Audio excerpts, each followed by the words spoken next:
Hello and welcome back to Where Feng Shui Meets Fashion. I have a guest today who is a former client. Her name is Marguerite Insolia. And Marguerite, thank you so much for joining me. Yeah, thanks for having me. It's so exciting. I think we worked together in 2013. Yes. So it's been a minute. And- Wow, so that's wild, huh? Yeah. But yeah, it was 2013 because I met my husband in so if it was 2013, say Because that again. we're skipping ahead because we got to get to how you met your Yeah. husband. Um, Yes. I'm just like, wow, it worked so fast. It really did. Okay, to give everybody context, so back in 2013, as I recall, and I went back and looked at the email because you reached out to me. You were friends with or working with Patricia Bankins from the Crystal Matrix, which it's no longer there, but it was like this major crystal and sort of spiritual shop and location, and she taught classes and you took classes there. Yeah, I did.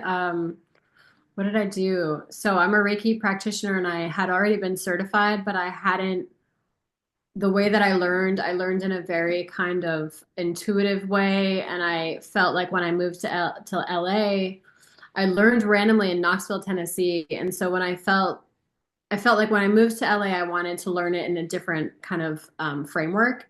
And Yeah. Patricia taught it. So I studied, I think it was just my second level with her. I was Okay. trying to figure out, oh, that's cool. She had just like a hub of incredible healers and Yeah. people in and out of that store. Yeah. Yeah, I met some interesting people through that space. And then unfortunately, COVID kind of killed it. So Oh man. not there anymore. But so you were referred to me, and I remember coming to your house, and you were an actress at the time, Mm. and you specifically asked in the email, you said you wanted me to look at like your feng shui from a love perspective and career perspective, and you knew a little bit about feng shui, enough to get yourself in trouble. Um, and so I came and I was excited, and we're walking through, and your house was beautiful. It was beautifully decorated, it was well organized. It like looked from all appearances to have good feng shui. Like, why wouldn't it? It's clean, it's organized, it's beautiful. But that's not the whole story with feng shui. There's something called the bagua, which is an energetic map, and it basically maps out all the energetic centers in our homes that represent the nine major areas of our lives, and one of them is love. So when I walked into your space, I was very impressed with, everything looked great. And then we got into your living room, which was or at the time where your love gua was. And I was like, okay, yeah. And then I noticed you had a bar cart. And I was like, ooh, I love a bar cart. However, it was in your love gua. And I thought about it and I was just like, that's not great contextually because it represents that somehow alcohol would be emphasized in some way in your romantic life, and that's probably not the area where we want it emphasized. So, and when I told you that, your reaction was really interesting. Oh my gosh. I remember you saying that because I was just floored because I had had this strange pattern happening where, I'm dating in LA, so it's already there's a stereotype about it being hard and it was quite difficult. It was a lot of, I'm an actor, so it was a lot of actors and it was kind of like a wishy-washy vibe and I must have been 27 or 28 when we were doing the work. Yeah. And and I had just had this like string of guys that were great, but then it would be like I'd find out that they actually had a substance issue that they were hiding, or they would be a recovering alcoholic, but would have like all these rules and framework around like that kind of how they were healing from that. And it was really impacting relationships. And so, right, I was just calling in, even though I didn't drink much myself. I just like my father had actually made and you know it's really interesting, like a double side of this. So that bar cart, what it actually was an old magnaphone system. So like an old antique from the late 1800s, this beautiful piece that had been a magnaphone, so like one of the first record players ever. And my father and I had refurbished it together, and I had done the wood, and he had created this like pretty mirror piece on top where I could put bottles, and I had like all my favorite Italian. My father's from Italy, so I had all these like my favorite Italian aperitifs and things on top. And I was dating a ton of musicians, but Yeah, the musicians all had an alcohol issue. it was working for you one way and working against you in another way. So, yeah, I mean, the irony of it, I just thought like from a narrative perspective, foreshadowing, the metaphor, it was all there. And your reaction was like, yeah, the last three boyfriends have been raging alcoholics. Like you literally said that. I was like, okay. And it was early in my career. So for me, I was like, oh my God, I was, it was just like confirmed everything I already knew, but to see it in such a, very physical, specific way was interesting. And then what happened with the cart? So we moved it. I don't even remember where we moved it. We may have, I'm not even sure if we got rid of it completely. But what we changed in that bagua was I put a big tree, a Yeah, fiddle leaf. And I made sure because I was really into the numerology of the space. So I had two, you know, the number two. So I made sure that it was a fiddle leaf fig that had two branches coming out of it. And then I think I did two pictures next to it as well and kind of just cleaned up the space and kept it simple, but like that was what its devoted corner was. And then we went into upstairs yeah. and we changed and this is where I always like when I think about it, I think this is one of the major pieces because we changed my master bath was actually the love corner of that area. Some areas were compromised for some reason. I was like, okay, here we go. All right. Yeah, and so you were like, and I had the walls already painted pink in there, so that wasn't good. Yes. But it was like chaos, and you know, it's like my master bath, and I'm like an actor. So, and I'm also just, you know, as a person, unfortunately, I wish I wasn't this way, but I think it's like my brain is constantly being creative, and like mess can look like it makes sense to me. Yeah.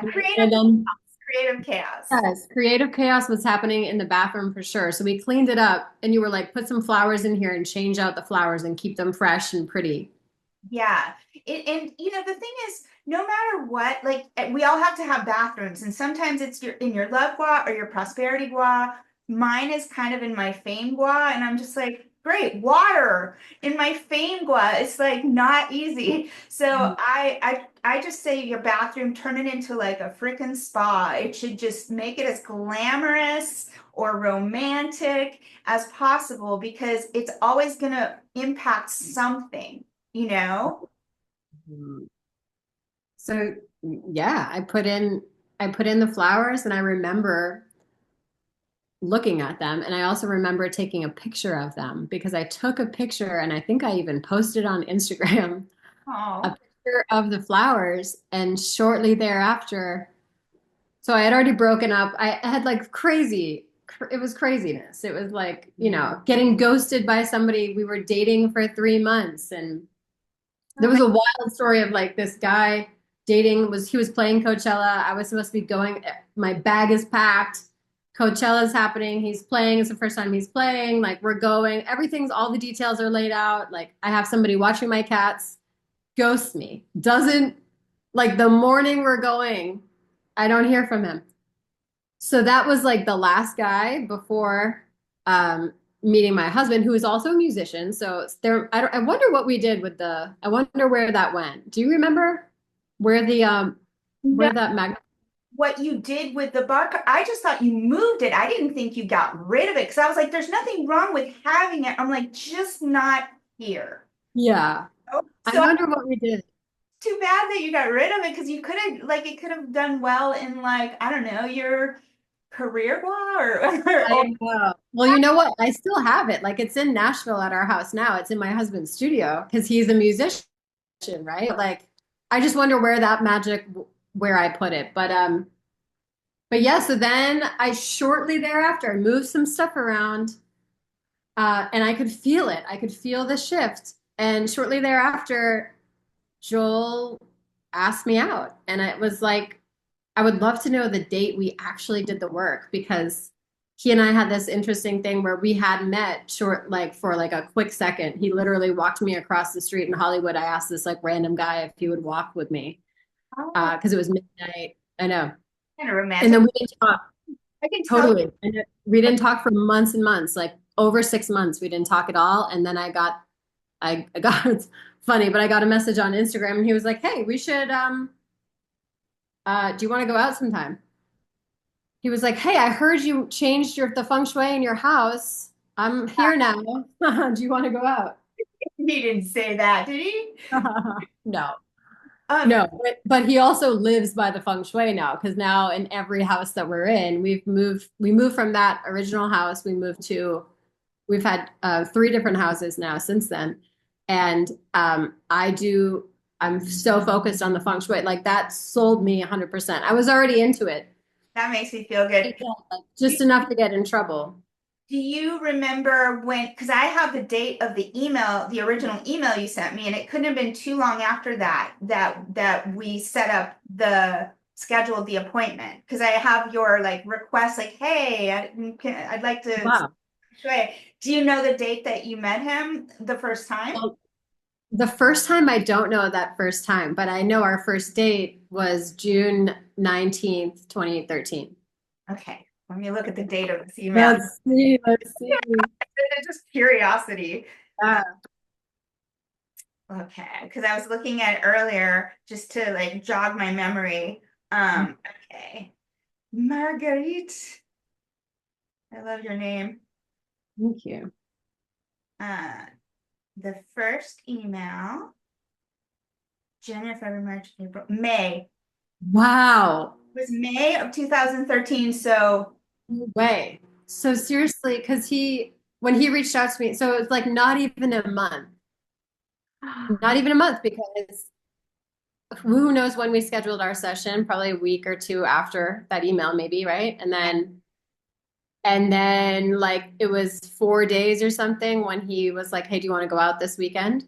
Um, so wow, look at that.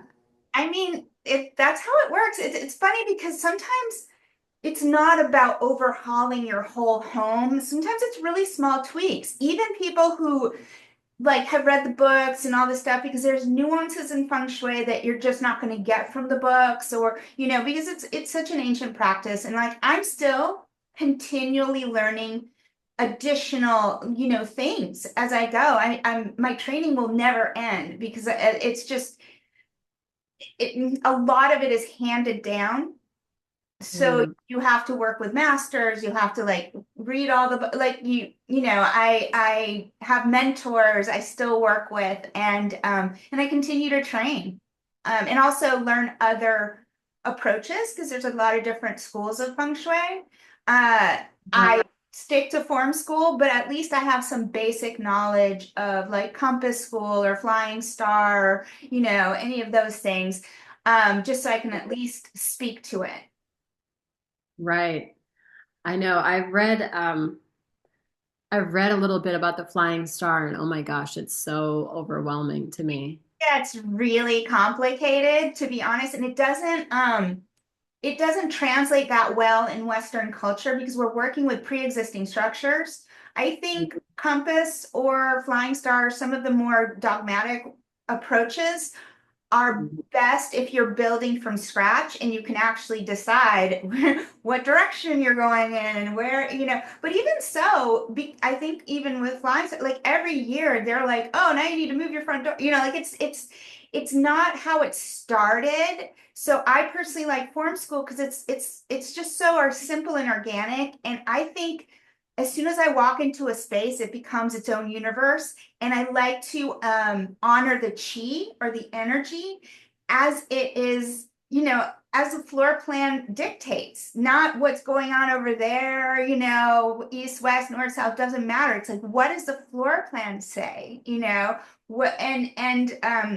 soon as you enter that front door, you apply the Bagua based on that, and it becomes its own universe. Yeah. Yeah. I love that. I've since gone on. So for that house, you know what I've done a lot of that I loved is when I sold that house. Actually, no, that house I was doing some really interesting. What was I doing? I was focused on fertility, so I was doing a lot of chanting work and I was doing all like really intense prayer work, and I randomly had someone just like get attracted to that energy and offer to buy that house for way more money than it was worth. Wow, good for you.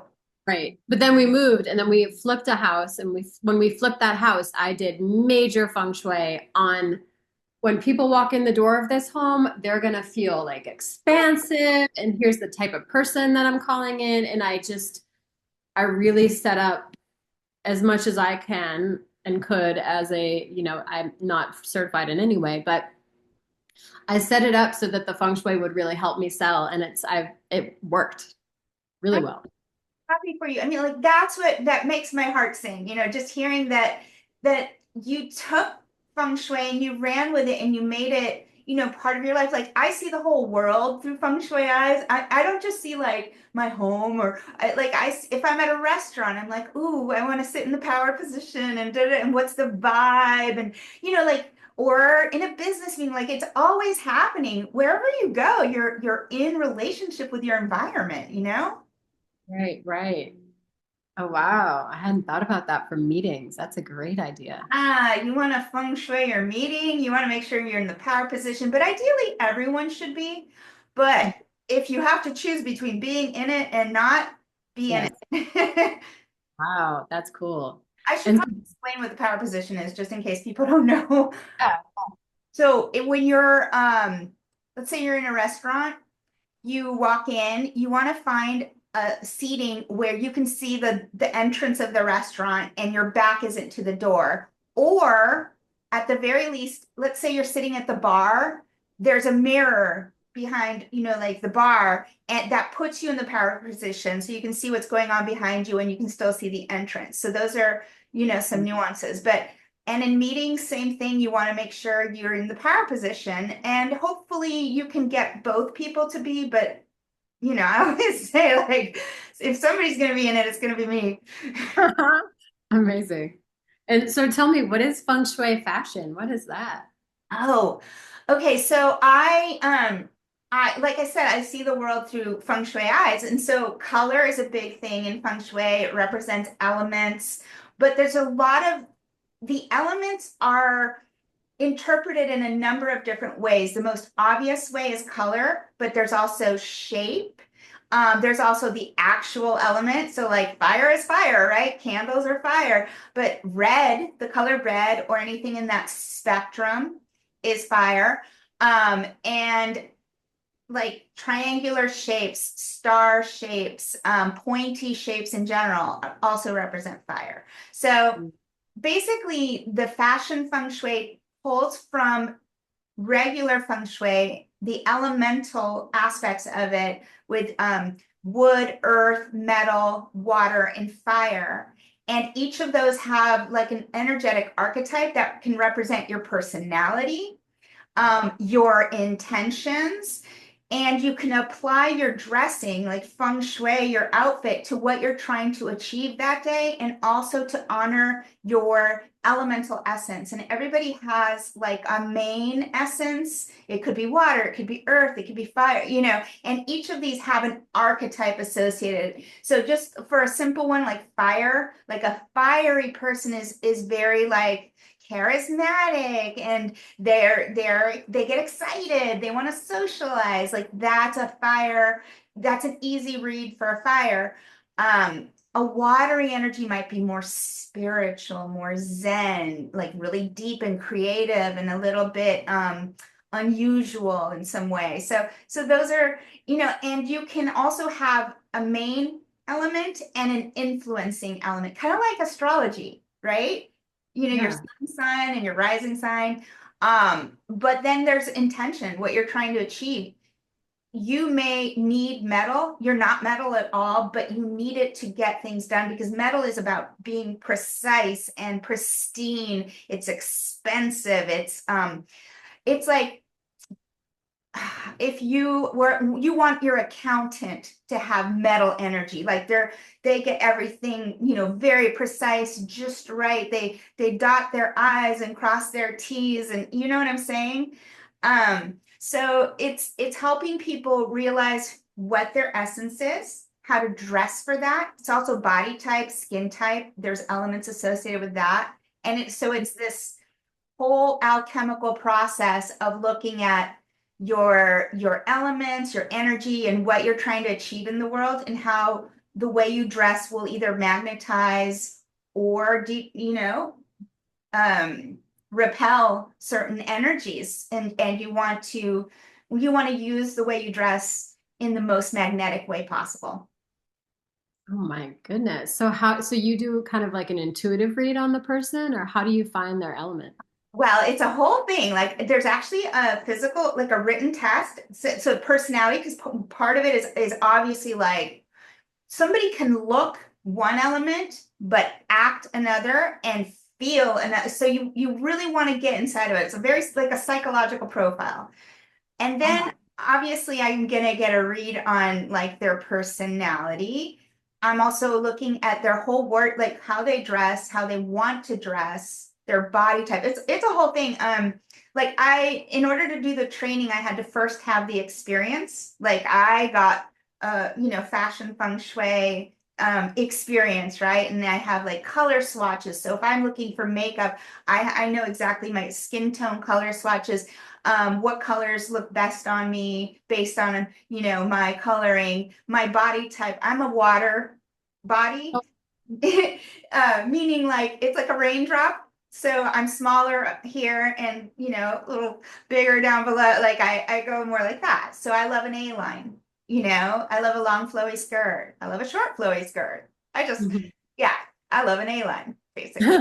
Nice. So it's a lot of different factors, and then connecting with the person, looking at fashion that really is going to help them achieve their goals. Like you could have a woman that just got a divorce and now she wants to like have a wardrobe that's going to magnetize men and make her feel good about herself. And so we're going to really look at that and dress her for this new chapter in her life. Mm-hmm. Oh, that's awesome.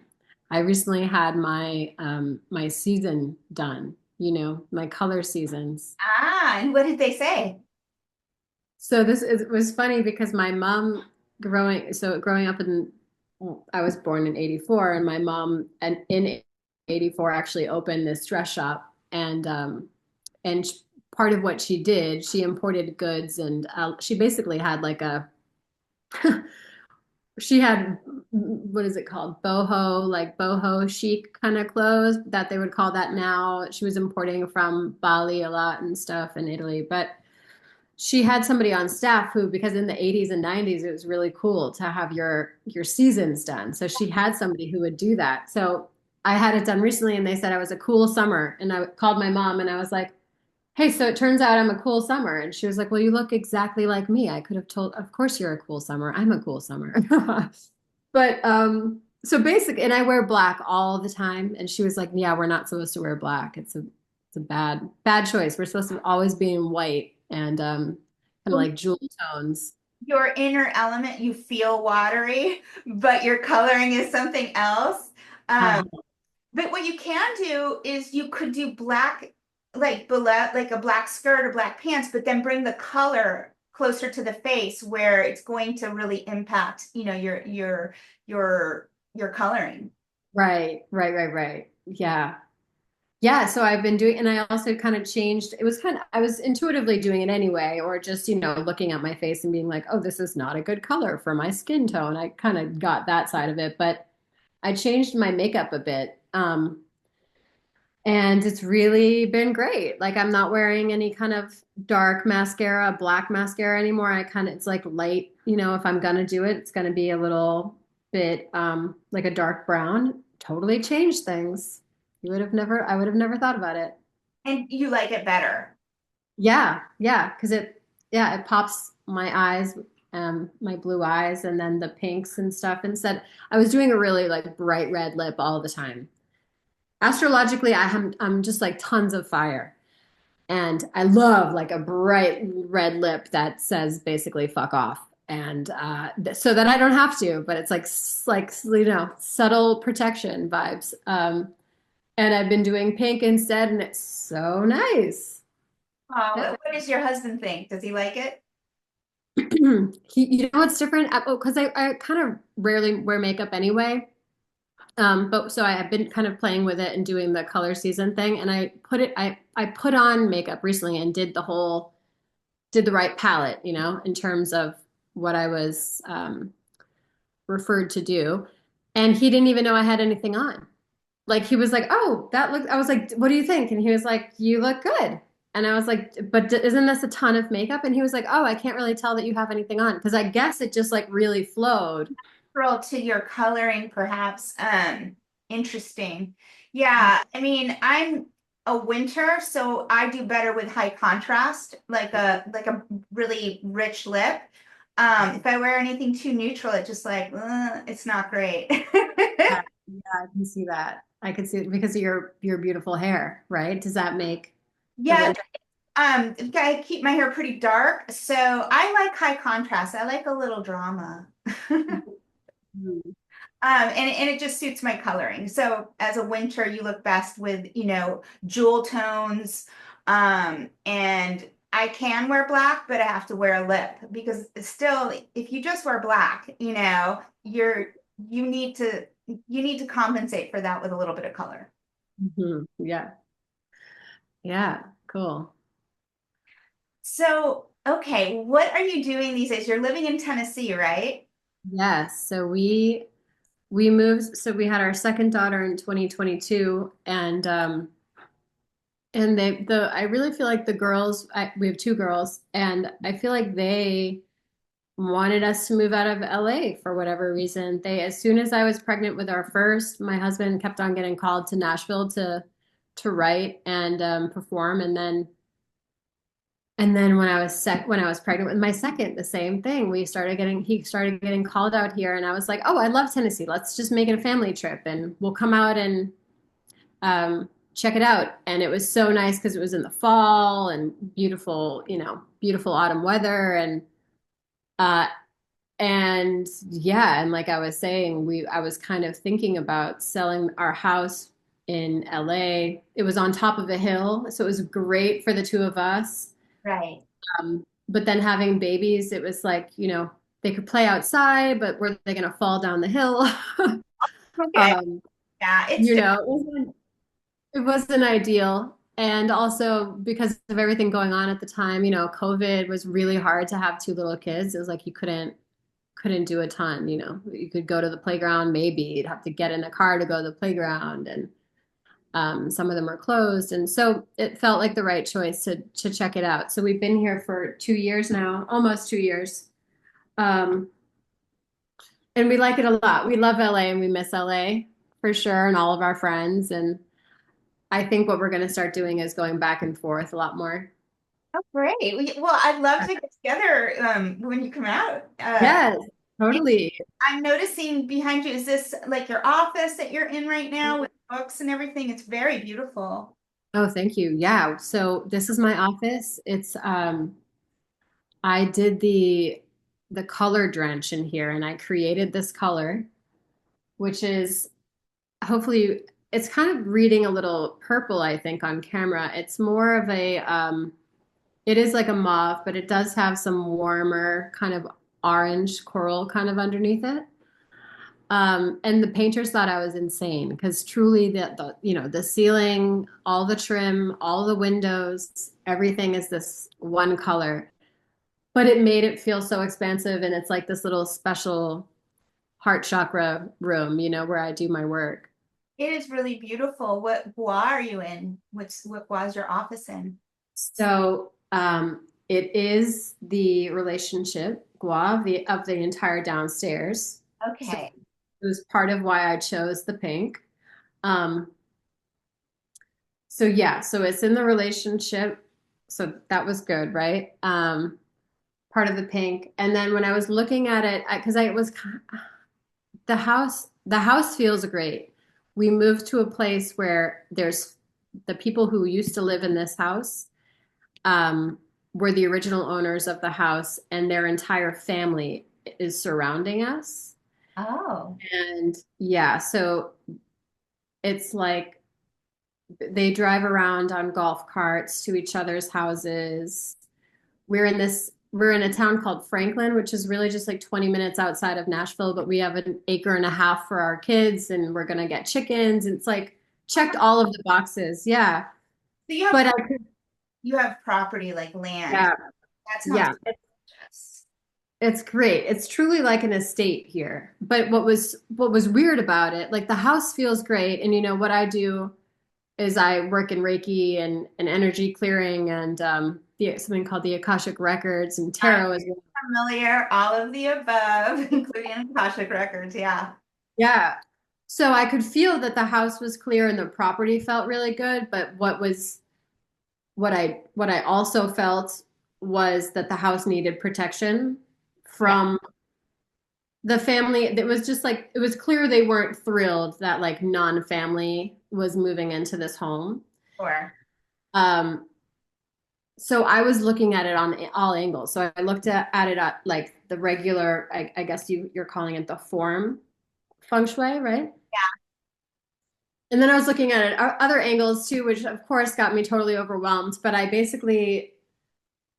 was like, this feels good to be the relationship gua. I'm gonna like keep it as such. And then I gridded the entire property in crystals, and I have like Yeah. spikes up. Yeah, I mean, and it made a huge difference.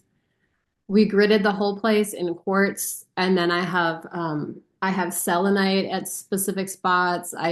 We just put in a row of trees to kind of create some more Protection. protection and boundaries. Yeah. Yeah. That sounds a good job. Thank Bravo. you. Thank you. It's been an ongoing. And oh, here's a good question for you. Yeah. So, heavy weights, people use them as a cure, right? Heavy metal.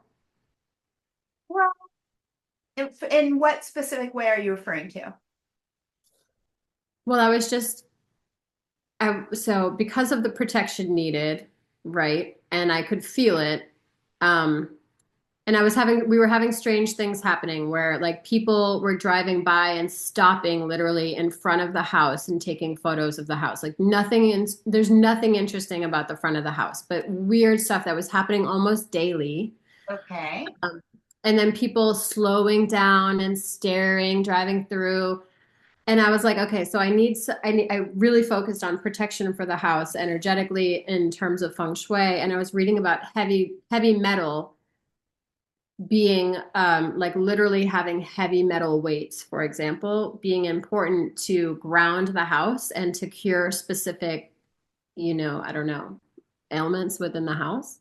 Yeah, I mean that gets into, I mean, it could be ley line things. I mean, there's so many different aspects of feng shui. It would just depend what it specifically you were curing. And sometimes what we come up with is like almost like a combination of intuition, and then all the different variables like, oh, what gua is this in? What element does that gua represent? Because when I think of heavy metal, I think of the children and creativity gua because that is the gua that's represented by metal. And so you can activate that gua in a positive way by introducing something metallic, or something round. Round shapes also represent metal. And metal supports the career gua because the career gua, which is where I'm sitting right now, the element for this gua is water. However, water is contained with metal. So it just really depends. It's almost like you're a chef and there's recipes that are pre-made, right? And then there's recipes that you make based on taste and what's, whether you want to have a heavy meal or you want some, you're on a Mhm. diet or like there's so it's some of it is a little bit it's not always like there's no one size fits all cure for everything. Does that make sense? Yes, totally, of course. Yeah. Yeah. So it depends, like the heavy metal thing, I would have to know what it is that you were specifically curing in order Okay. for that to make sense. If it was something in the children and creativity area, I'd be like, yeah, metal, let's go. Yes. Right. Um, Depends. There's honest there, I have mother brain like hard, which is basically my brain doing 7,000 things at the same time. And one of those little checklist post-its inside my brain is, oh, heavy metals. Find the heavy metals. But I think it was like a cure on too much fire or too much heat, Yeah, maybe. because okay, so well, metal, fire melts metal. So it will deplete. So there's a whole thing in Feng Shui where you are balancing elements, and sometimes an element is used to deplete another one. Like water puts out the fire, so that's a very specific, like you want to get rid of that fire, you add water, so like I said, it's very like, what is the problem? And then I'll come up with a recipe for you. Yes, But I need yes. to know what the problem is, or the piece of the puzzle that's missing. Yeah, it totally makes sense. Yeah. Yeah. Yeah. But so now you guys have two kids. You're living in Nashville. And are you still doing energy work?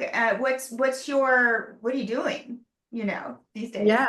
So So I basically I'm home with our kids during the day, and then I have clients that once they're asleep, I schedule clients online, so all my work is remote. So most of my clients are still in LA actually. Oh, I have a few here in Nashville still. Yeah, I had actually gone remote completely even before COVID. Even when I was in LA, I could have a client down the street, but I what I realized, especially with the energy work tarot is not exactly the same kind of issue, but when I was doing the energy work with clients and in their personal space, I was getting all of this extra information that was kind of almost creating like a noise. So I would be hearing what they wanted me to, what they wanted, what their intentions were, what their fears were, all of this extra information because I was like in their field. And so having a little bit of space actually made my channel so much stronger. And all of a sudden, all this other channeling started opening up, and then the Akashic work started flowing. And yeah, so I've been doing remote work for a while. So it kind of was great because, I could move to Nashville and not have it affect my work at all. I love that. It's funny. I just interviewed a psychic medium yesterday. She's really cool. And she was saying how people are always perplexed, like, oh, well, how do you do this work over the phone? And she's like, actually, it's easier because just like what you were saying, when she's with someone in person, it can be distracting because there's so much noise, as you put it, that's coming in that's kind of like hindering all the clear channeling that she's doing. So she likes doing over the phone. And I was doing virtual feng shui before, long before COVID, because it allowed me to work with people in places that don't have a lot of feng shui people. Um, but I almost prefer it because I have to prepare so much in advance. I get the floor plan, I get pictures and video. Nowadays, people can and I am so prepared for the consultation because I've done all the homework in advance. And so when I'm doing the actual live, well, virtual Zoom, I already have like all 90% of your answers. I see what the areas of opportunity are. If you're missing a gua, if your chi is blocked in some way, whatever. And so I just think it's more efficient because when I go to someone's home, I literally have to walk the whole process. And now I try to get things in advance of going to someone's home, like, can you send me pictures and video so I can kind of come all guns blazing. But I think virtual is so effective in so many ways. And I love coming in person, but it's pretty much almost equally effective virtually. Um, just as what you were saying with your work. Yeah. I understand if you're doing body work, it's nice to be in the space with someone. Sometimes that can allow you to really put your mind in a space of receiving too, I think for some people. So a lot of the time when I do have the live sessions remote, I spend time just kind of zenning out with the person for a bit first. So they're like, okay, right, I'm getting a session done. We're doing this work right now. You know what I mean? Yeah. Reiki, and I think you mentioned tarot.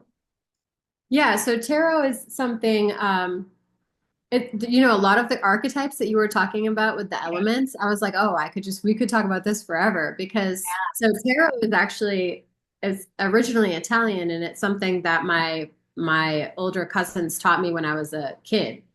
They gave me my first deck and we spent just summers in Sicily just looking at the boys we'd meet, and looking at them through the cards and figuring things out. And so that's basically just this language I speak. And so I do tarot sessions for people. And that's actually something that I've even taken. Sometimes I'll do it live, like one-on-one where we're talking, or sometimes the person will send over their questions. Because I have a lot of clients who are moms or you know, entrepreneurs. I have one client who she just opened her third business, completely different business, and she doesn't have a ton of time to even schedule a session. So she'll send me, and tarot is so grounded. It's really like a human-made divination system. Yeah. So we can get an entire business proposal figured out for her through tarot, and she'll send me things over an email, and I'll send it all back either in audio or written form of what comes through. Um, yeah, so I feel really fortunate having my two kids and moving even. I've really been able to keep everything going, flowing. I mean, really, that's like the dream to be able to be, especially if like you have children, to be able to be home with your children, but also still have your career and have time for your relationship, and so it's like a work-life balance thing that a lot of women didn't have for many years, and I think it's great that we can be virtual. I also think people, especially after COVID, are starting to crave a little bit more in-person interaction as well. So that's one of the reasons I actually started doing in-person, interviews. You're in Nashville and we've met before, so I figured like, oh, I already know the vibe. Like, it's fine. I'll do virtual. But I'd love when you do come to LA, I'd love to meet you in person again and do something more, interactive. Yeah, that's so cool to have people over and do the interview like that. How nice. Yeah, I mean, I literally like, okay, I'm very domestic, shall we say? So I like make food, and if they're hungry, Oh, they can stay for dinner or not, but I always prepare a meal. They can choose to or not choose to if they drink or don't drink, but it's kind of like here's a glass of wine if you know what I mean. So it's how kind of like my nice. version of a woo, watch what happens live. I love it. That's so cool. And I just and I really want to focus on tools. Like that's why I wanted to hear more about what you're doing because I think right now, the world is so polarized and I want people to have wellness tools, whether it's feng shui or Reiki or, a psychic medium or just anything that can help us navigate our lives and sort of elevate our vibrations and just live our best lives. Mm. Yeah, amen. Amen to that. Yeah. Yes, I think the Akashic records are something that, for me at least, going through all of this major change. Oh, we should explain. A lot of people don't know what the Akashic. I know what it is, but let's not assume everyone does. So we explain what that is because I actually took a course in it, but just specific for spaces because I didn't necessarily want to do people's. I just wanted to like be able to do spaces and animals for some reason. So. Yeah. Oh, that's cool. Yeah, I mean, I opened the records on my engagement ring when we were when he was getting it. I was like, listen, I know this is going to be weird, but you're marrying me, so you know I'm a little bit weird. I'm going to have to open the records on any diamond that you're thinking because it's a vintage, it's like an older. The energy. Yeah, yeah, yeah. Yeah, Predecessor. I was like, I need to know the story. I need to know they made it, that their marriage made it. So I love opening records on objects as well and homes. But so the Akashic records, the Akasha means ether. Hmm. And so the Akashic records is basically the idea that everything, even a thought has a vibration, and that vibration could make and does make an imprint within the ether, um, all around us. And so the Akashic records are a library of information that we can access, and that library of information can be connected to a soul, so a person, an animal, a tree, any living thing, but it can also be connected and is connected to something as simple as, um, well, crystals, obviously, but a home.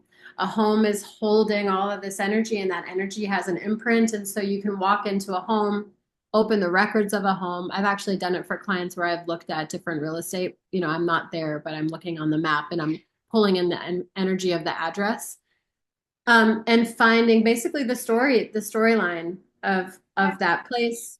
The backstory.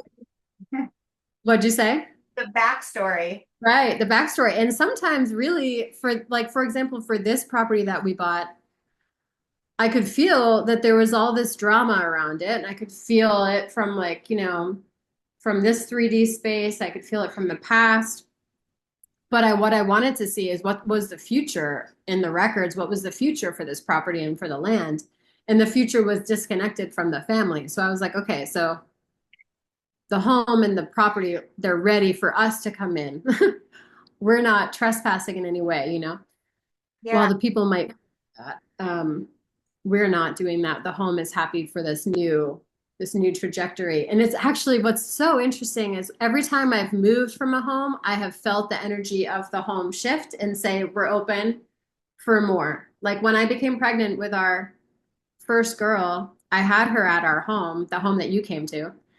I do home births. So she was born at that home, and I could quickly after she was born, I could feel the house start shifting its energy.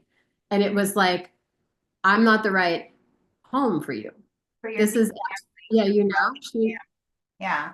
yeah, I can't hold the baby and your future any longer. You need to move out, and I need new energy coming in. And Yeah. it's just 100%.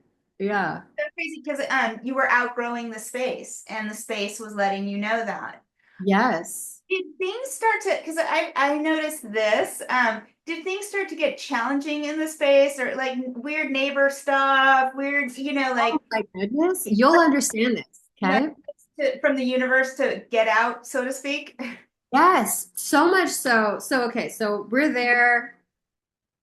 Like I said, I was doing all this fertility work. I weirdly had doctors tell me I was never ever going to become pregnant ever. Like I couldn't do IVF. Nothing was ever going to work for me. This whole thing. Didn't make sense. Like they were telling me something that made zero sense to me in my body, anything. But I was like, okay, so here's this reality. I'm going to focus on this reality. I'm going to create all of this fertile energy around me. Like focus. Can I ask you a question? Did you have a specific condition that made them think that you couldn't have children? No, so I'm like one of those, they call it white coat syndrome. My whole life, I've been really scared of doctors for some reason. And, well, yeah, we're on the same page probably on most things. Basically, like 100, this is a wild thing, but here we are in a podcast, Marguerite Insolia, she's insane. So my father had a sister, and that little girl, when she was 18 months old, was given a shot actually, and my grandmother walked her home, and the baby died on the walk home, and the shot was too toxic and it killed her. So, and then because they wanted only two children, a couple of years later they had my father. In my whole childhood as a little girl, I would tell my grandmother the story of of member when we were walking, and I would tell her I would recount the death to her, to my grandmother. So it made sense kind of when my mom started telling me we'd go to the doctor and I was terrified. She was like, yeah, so you might have had this life where you got killed by one of them. So like, Yeah. so anyway, Yeah. there's that. And that's my whole, I was always scared. So I would go to the gynecologist and I would just like, that was my doctor visit once a year. But And then, there an actual, because I have a condition, that like makes it not impossible, but not likely and not a great idea for me to have had children, so I didn't. Um, right. b- and at one point, if I had, it would have been dangerous. Like Oh my gosh. just like not a, like I have, okay, I'll just say it. So I have endometriosis, which doesn't make it impossible, but it makes it challenging. Sure. I have RH negative, which basically, oh, are you too? Yeah. You have to get a shot, and your husband has to have the same blood. Like, so that's a whole thing. And I was told my grandmother died in childbirth, same thing. So it's a long story. So it's a whole bloodline thing. So I'm just like, I was like terrified of the idea of having children for all these reasons. And then when I I basically was born with something called a congenital hiatal hernia, which is a hole in the middle of my body. Oh my gosh. Yeah, and nobody told me about it. So I was doing like core work, and then one day it broke through, right? But a congenital hiatal hernia is super high up. Okay. So it's not like, how like we hear about hernias and typically it's men, it's low and it's not Right. that serious. But when it's high up, basically the surgery for it was a big deal. Anyway, so I had to have this major surgery. And after that, they're like, you're done because we just repaired a major hole in the middle of your body and you could die if you gain a little. Oh, And I was like, bingo, gotcha.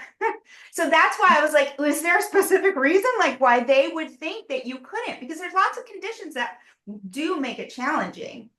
right. Of course. Of course. Well, where I was going with me being terrified was that I all of a sudden started feeling like I need to get all of my blood work done. I don't know why, but I was getting this hit. Um, The and arch. it kept coming back. It kept coming back. I was like, I need to get blood work done. I don't know what. But so I went to the gynecologist, my one doctor, and I was like, listen, I want to get blood work done. I want every panel you can do for me. And he was like, why? And I was like, I don't know, but I had to like fight him to do it. And he eventually did it. And I was actually in Italy with my family and I was getting the results back and they were all coming back fine. And I was like, where's my whole fertility panel? Where's all my reproductive? Because I was like, I wanted to know about estrogen and testosterone And how and old? they didn't. I was only I was 32, I think. So that's a key age for women to want to, yeah. Okay. Right.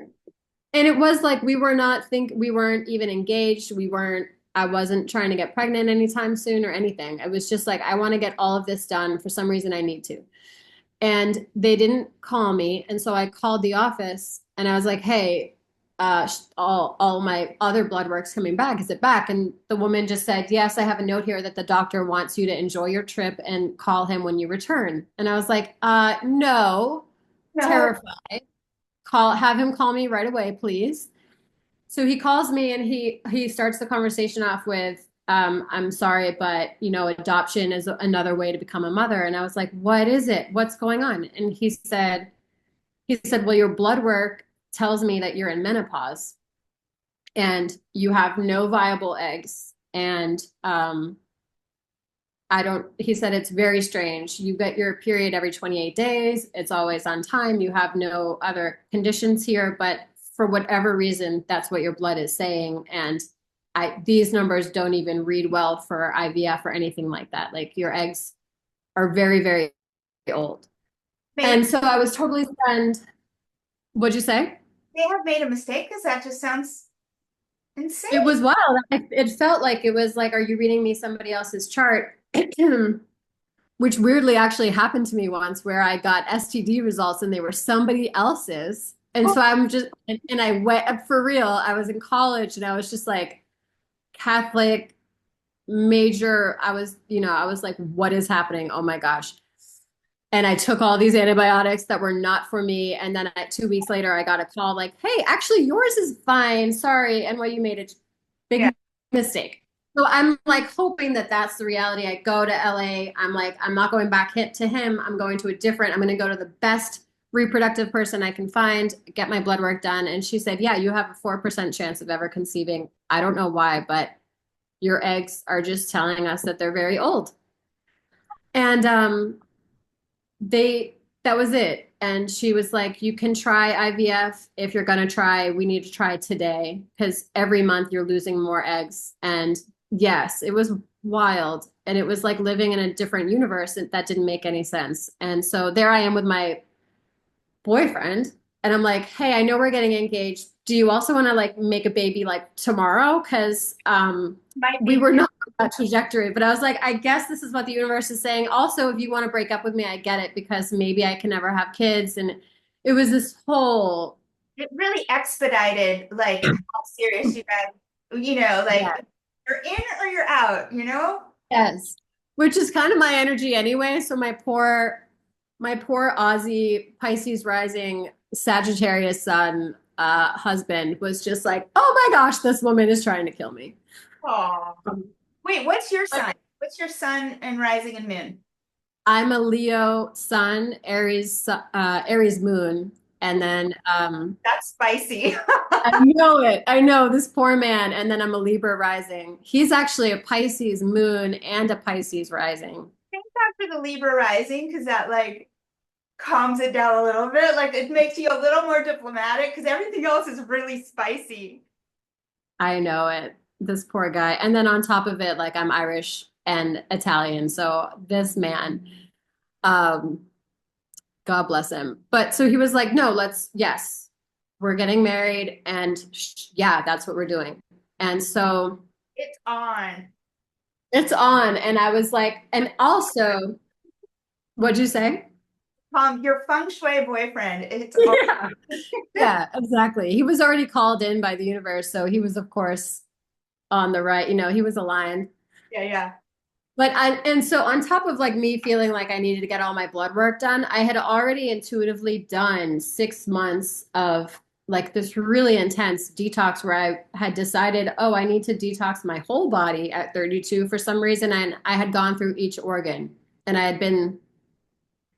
had just, for whatever reason, and now we know why, I had already cleaned my whole system and done this whole thing where I was, excuse me, I was like eating anti-inflammatory foods and everything. So then from that point forward, I was like, okay, now I need to focus acupuncture. Whew. I don't know what's going on. So I was like, I'm changing this whole thing. I'm going to live in fertility vibe. And while I was in the fertile space, people were noticing. And that's when that like offer on the house came through and all of this energy started to shift. And, I think all this talk about like it's like all of yeah. the toxicity from the past, it's very symbolic metaphor. It really is, yeah. And the grief too that comes up when I tell that story, the chess. Imagine told at like 32, like, hey, sorry, you're done. I mean, like I that's how I felt when I was 23 and I was told I had, endometriosis and all this stuff. And I was like, can I still have babies? Like, it's not that I wanted children, it's that I hadn't even decided, like you're Yeah. 23. Like my life just begun, and I'm already it's being decided for me. Oh my goodness. Seriously. And then that surgery is so intense as well. Yeah, I mean, to be honest, I didn't actually want children, but I thought it was very interesting how, like, from every angle, okay, your blood type, your RH negative, your endometriosis, and then the hole in the middle of my body sealed like that was like there's you can kind of get around maybe some of the other stuff, but the whole like I couldn't carry a child. Oh my goodness. Yeah. Wow. But it's okay. I didn't I Right. have Right. No. And they were just like, we just want to make this part really clear for your life. So this one, you're gonna say no to this option. It on some level, I didn't actually want children. I just didn't. It was just I was so young to like have that already be like the kind. Right. But ultimately, like I also think it's completely in alignment with the way my life was supposed to play out. So, Yeah, but I'm I sure. do want to still hear how you turned this around. So I think, and similar to what you're saying, it's like they were making it really clear to you on all on in every direction. Yeah, like don't do this. Don't do like I got that. I was like, got it, got it, got it. Yeah, got it. Please, I don't need another. Don't do anything else. I get it with the hole in my body. My goodness. Yeah, So I think for me and for my husband, they were like, "Hey, so we wanted her to get her blood work done. We wanted you to clean up, whatever, cleanse the body, get yourself ready. I know you guys are getting engaged, but we actually want this to be a lot faster. Like you need to speed up your trajectory here." right. Because when they told me I couldn't have kids, I had always expected to have kids. I had never I always wanted children, but it was not a focus that I was focused on at the time for sure. And I had also, um, I was just so focused on career that when they told me that, I was like, oh, never mind. Everything goes into this because actually I want this really, really badly and I want it right now. Like if I have to, I want it now. Everything. Career, And you can always there's time for that. But you only have a certain window yeah, for babies, basically. yes. Yes. And so that's what they were like, it's now, by the way. Now, So yeah, yeah. So I just did that thing where I lived, they were telling me a different reality was true. And I was like, I'm going to do that whole thing that you hear about where you live in a separate reality until that other reality, the new one that you're creating, is the reality you're living in the physical, and everyone else is seeing it as well. So I didn't tell anybody except my immediate, like close friends about what was going on because I didn't want that energy out there in the field. And what I know from the Akashic records is anytime there's even a thought, it's becoming a reality, whether it's a strong reality or not. So I kept it. Oh my goodness, I kept it really close, and then I just focused on this is my entire life right now. What would I'm a I'm a mother. I have a baby in my womb. I would just focus the energy. I was doing all of like really on the physical, mental, spiritual. I was in my records all the time, like calling in the soul of the baby, who I started to feel really, really consciously, like really. She was like, "Hey, I'm here. I'm ready. I'm ready. I'm ready." Okay. so, so I called that doctor, the 4% doctor, and I was like, so how much time do I have to, she was like, we need to start IVF right away. And I was like, I have never even been pregnant naturally. I've never tried to conceive. Like, I would like to at least try. Yeah, I would have tried to. So, Like, that's more fun. yeah, totally. And also, like, I'm not going to, for me, I'm like, I want to give myself like another option here. And I know you don't want to give me that option, but that's the reality that feels correct to my body. So she was like, okay, you have 3 months and then I'll talk to you in February. Yeah, Or maybe it was February. Let me think. Yeah, it was February. She's like, I'll talk to you in whatever that is, May or whatever. the hormones and all the stuff that you have to take for IVF, it is linked to cancer and a lot of other things. And I know about this, and I have friends who, yeah, it's not always like No, that's the walk in the park, and that if that's the only way you can get pregnant, God bless you. right. But it's not, it's Easy. dangerous. Quite, Yeah. And it's so hard. I mean, it's so hard. All of it's so hard. They wanted me to do like imaging within my fallopian tubes, it's and ex- that's kind of one of the earlier steps. What'd you say? it's expensive, it's invasive, and it can, cause health problems down the road. Right. So I think like it's important to know the risks and cost benefit analysis. Exactly. Um, and then, I have my fun little like past life backstory where I'm just like I know you're trying to help me and I know you're a good person, but I just think you're trying to kill me. So I'm like, listen, I'll take your 3 months that you're gonna give me. Right. And so, and so, yeah, guess what? I conceived the very first time that we tried. And I Love it. called all the doctors because I was like, You're I'm all pregnant. wrong. Yeah. Well, then I had a miscarriage with that first pregnancy. I'm sorry, Marguerite. And it's so, thank you. And it's it's so common, but when you were just told like your eggs are You don't your have a lot more. yes. But the fact that you got pregnant, I know even though you lost it, was a good sign that you were fertile and that you could get pregnant again, you know? Right. Yes. So I had the same kind of thing where I'm like, okay, this is the reality. I've kind of broken through to a place where they thought I would never even, because I conceived and like, so that's 4% apparently. Mhm. Yes, it was a miscarriage, but 25% of, Women miscarry, and sometimes they don't even know they miscarried. So it's very, very, very common, and we need to normalize it a little bit more. yes. You Oh know? my gosh, my goodness, so much. Yeah, the whole storyline of don't tell anybody until you're done with the first trimester because, you don't want to tell anyone because you might lose it. It's like, well, how about you do tell people? And then if you do lose it, people and community can be there for you because there's no shame in it.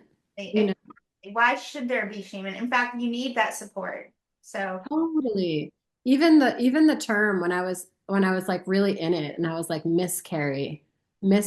So I miscarried the baby. It's so like the woman miscarried. And now what we know is actually it's the sperm that cause miscarriages are like I forget what the percentage is, but it's determined by the sperm and the sperm health, not the woman. it, And that was some information I didn't even have when this happened. But anyway, it did kind of put this fear there for a little bit, and I had to grieve that. I put, there was the fear of maybe all of my eggs are just not viable, so I could conceive, but maybe they can't continue to grow into a healthy baby. And so I had to work through that for a little bit. I think I took 3 months. And then the next time when we were ready again, I conceived again on the first try. And that's my yes, and that's my big girl. And then we have a 2-year-old as well, and she was a surprise. So like, what? because Right? trying. That's great, Marguerite. I mean, I think this is an important story for people to hear. Hmm. Just because doctors tell you certain things, it doesn't mean it's so hopeless. Um, No. and there's so many natural approaches that we can take that honestly, the cost benefit analysis, it's like, it's more of a win-win than had you gone down that other road. There's no guarantee that you would have gotten pregnant that other way, but you certainly would have risked, you know, exposing yourself to toxins that could have hurt you down the road. Yeah, absolutely. And Yeah. not just that, but a lot of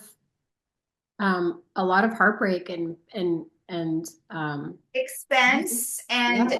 and basically treatments that are very invasive, and hormones that make you crazy. Like I know I have a friend who sold her eggs, and she had to do the whole IVF, all that stuff. Right. And then, she did it more than once and she ended up getting breast cancer, and she's young, she's recovered, but like it was complete. The doctors were like, this is specifically tied to that. And that's Oh, what I feel so strongly about. wow. I have not heard that. Oh yeah, and well, it's important to like a woman could still choose to move forward, but people should know that there are dangers with it. Like there cost benefit analysis. At least know what the potentialities are, and then you can decide what's right for you. Right. Yeah, because it is true. There's this funny idea out there that, oh, well, that's just the easy way to do it. And it's like, first of all, it's not it's not easy in terms of physiology. It's not easy. just conceiving period isn't easy, but like conceiving within in that structure isn't easy, and it's so the process is hard. I know I have so many friends that have gone through it, and we have so many beautiful babies that are the result of that process, and Great. yeah, And it but works. but it is in no way easy on any of my friends that have gone down that road, you know.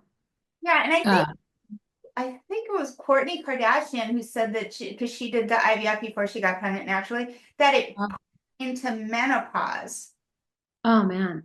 like all the hormones that they were pumping her up with, and then she had to clean her whole system out. So it's just like it's just I don't know, chemicals, toxins, unnecessary medicines, unless you I could see if like for your friends that it worked out for and they didn't have any other option, great. But if you have another option, I would lead with that first, you know? Right. Yes, Yeah. yes. Yeah, it's the same thing. People, for whatever reason, think that a cesarean birth is somehow easier than vaginal birth, and it's like, on what planet? The recovery is a nightmare. Did you have one of those? Did you have a cesarean birth? No, I had two home births. I just got incredibly lucky. I had 4 hour birth with my first, and three hour birth with my second. My body was just like, by the way, like we're really good at making babies and birthing them. That whole story was not real. Fake news, but it got us it got us on the right story, trajectory for sure. Yeah. No, I'm so happy for you. That's such a like positive, uplifting story. As far as like that there is hope in that and to look into, all of your options and starting with the natural ones. And I think, we have more agency over our health than we realize. Yeah. And and it is true also, there's a lot of money to be made with taking the natural Oh, uh yeah, and replacing. process out of it. Mhm. And so that's an incentive, whether it's, I don't think it's an incentive directly for the doctor necessarily, who's really truly trying to help you and help you conceive. But I think the system is like, That. And there's money on the other side of it. there's also like some health things with like babies that are born vaginally versus like cesarean. Like Oh there's yeah. there's so many, different variables. I mean, listen, I was born cesarean. Mhm. I was not breastfed. I'm Yeah. like, no wonder I'm infertile, like, no, but yeah, it's Yeah. the ideally you want to have things go the most natural way and but it doesn't always work out like that. And so No. Yeah, I was a cesarean baby as well. And they told my mom in the 80s they were first of all in the 80s obstetrics basically became surgery. So it used to be it was this study, it was women. So I'm a doula as well. So I can go down this path forever. I can talk about this forever. But basically the entire business of being born, which is an excellent movie, documentary by Ricky Lake. Have you watched it? no, but Oh, I mean it's I would be interested in it. I mean, and I already feel like, I didn't know we were going to go down this road today. I know. Feng Oh, Shui and childbirth. But basically, in the 80s, they were like, oh, we can minimize risk by scheduling in cesarean births. And also, it's a surgery now, so we really have it controlled. If we can make birth into surgery, it's controlled and we can still go to our golfing appointment at 5 p.m. today, you know? and the astrology. I'm like, I can see all sides of it, In Yeah. my case, I was not A, I wasn't planned. B, I was like 3 months premature as placentia previa baby. So my mom woke up in a pool of blood. So it was like an emergency. Oh, She was like, okay. let's get her out of there. Yes, yes. Well, that makes a lot of sense. For my mom, like they would just completely lied to her and said that she just was never going to be able to give birth and she better schedule a cesarean and created all this trauma. Oh, yeah. So they strong armed her into doing it that way. Yeah, it was something that they actually used to say that is not it's not a real thing. Some doctors still say it, but it's like there's no research behind it. Basically that a woman that her hips aren't wide enough to actually deliver. Right. And the percentage of women that were told that in the 80s when they started to really push cesarean and actually like they were, doctors were going to school to learn to be an obstetrician and they were actually becoming surgeons instead of learning even to know how to do a vaginal birth. Right. Um, Yeah, it's just yeah. So there are all these factors, and then they were telling people this storyline that, and then you would hear about your friend too, and your other friend. Oh, we were all told that same thing, and it must be real. And so they got away with a lot of C-section that way. yeah, I bet. Yeah. Well, Anyway, we love doctors. Yes. You were saved by a C-section. There's nothing wrong with it. It's just that, the rate is very high. yes, yes. We were both C-section babies. That's our connection. Oh, My mom, and we're both RH my negative. mom used to say C-section babies have the beautiful, beautiful heads. Yes, yes, we weren't all Yeah. naughty. So the RH negative factor though, does your husband have the same blood type? I am curious because like that can make it tricky for Yeah, that's another made up kind of thing, unfortunately. So what it can do is basically RH blood. My husband is B positive, so we are not compatible. Our blood type is not compatible. The only real danger in that is that if I'm RH negative, if I have a baby who is positive with her blood, then my body could say that's basically to attack yeah. that her blood. But really, it would be unless something happened, for example, if I was in a car accident or something happened where the baby was injured within the uterus and then began to bleed, my body is not going to attack if it doesn't know of her blood type. Dating was during birth that there would be an exchange of blood, because no, Yeah. So the only way, even during birth, that you would have bled where her body would have reacted, what would be if you were injured in some way during birth, which is very, very rare. So, okay. but that is why they designed the what's called Rogan. Yep. Not. So, yeah, I think you it can might have do. hurt me more with that than I mean I was told quite a tale with that one. Oh, right. I know it, right? I know they have lots of tales for us. Yeah. Um, And because of that, when I was pregnant with Undine, my oldest, I didn't fully have the education around the RH negative piece of it. I got the RhoGAM shot because like as soon as I was pregnant, because they knew I was RH negative, and it was like basically it would tell my body don't attack. Yeah, better safe than sorry in that case. Now the Rogan shop I haven't heard anything bad about it. I mean, do you feel like that was a good thing to have had it? I actually wish I did not get it, just because it does have heavy metals in it, and what Everything they does. use. And so,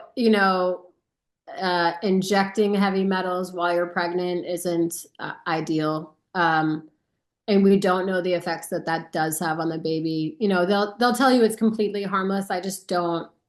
With my second pregnancy, obviously I was still RH negative, but what I knew then that I could do is if something terrible happened and I was in a car accident and there was any kind of suspicion that the baby was injured in any way where she would be bleeding, Right. it's really, really quite difficult to do because the uterus and it's like it encapsulates the baby in this like really, really strong, like truly strong sack.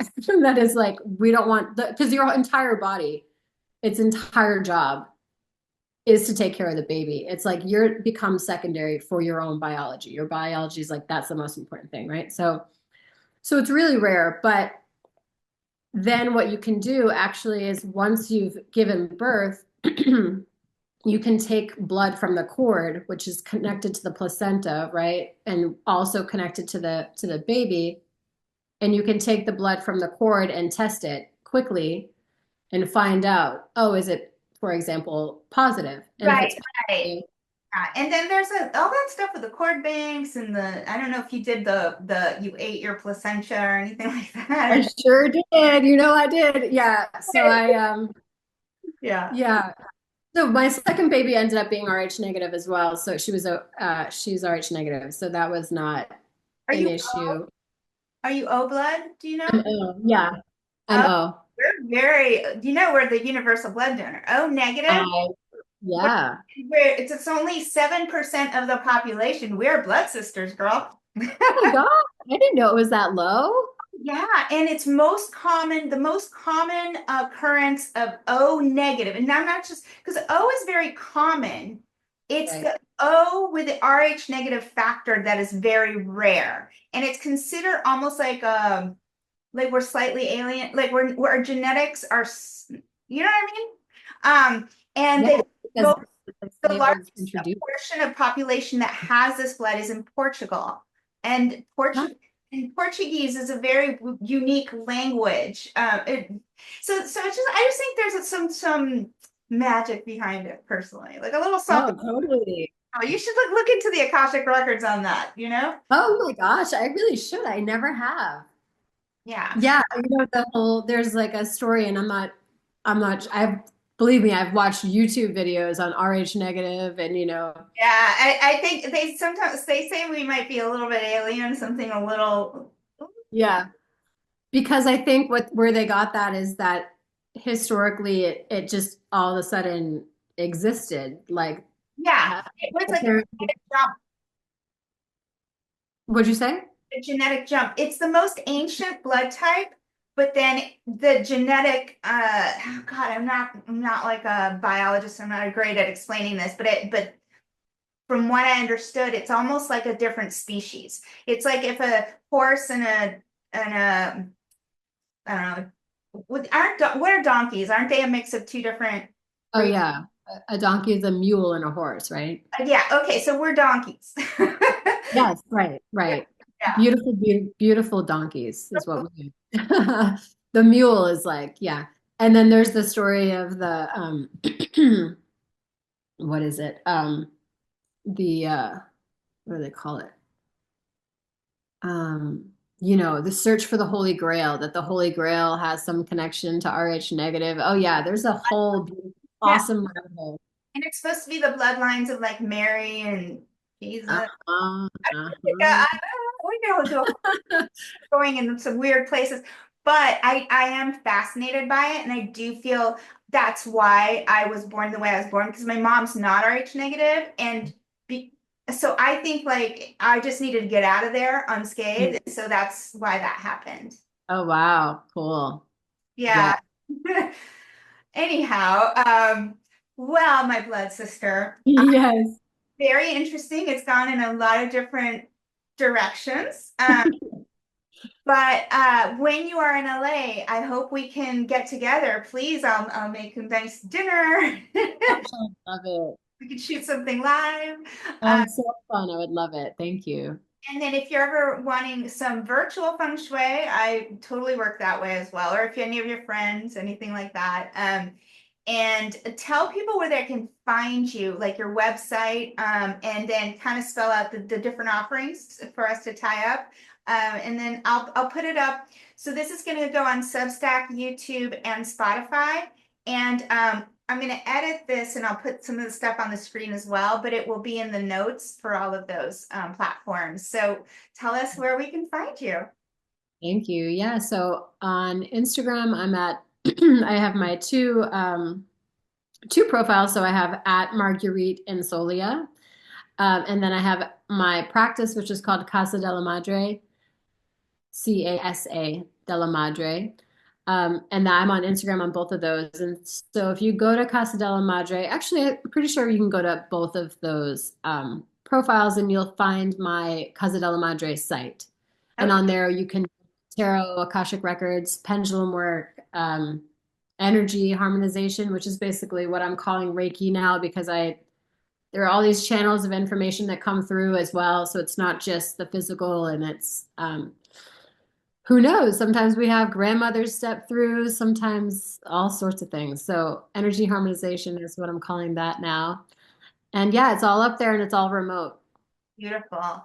And email me those specifics so that I can spell everything correctly, and I'll make sure all gets included. And thank you so much, Marguerite. I'm Thank going to you. end the recording, and then I want to chat with you a little bit after.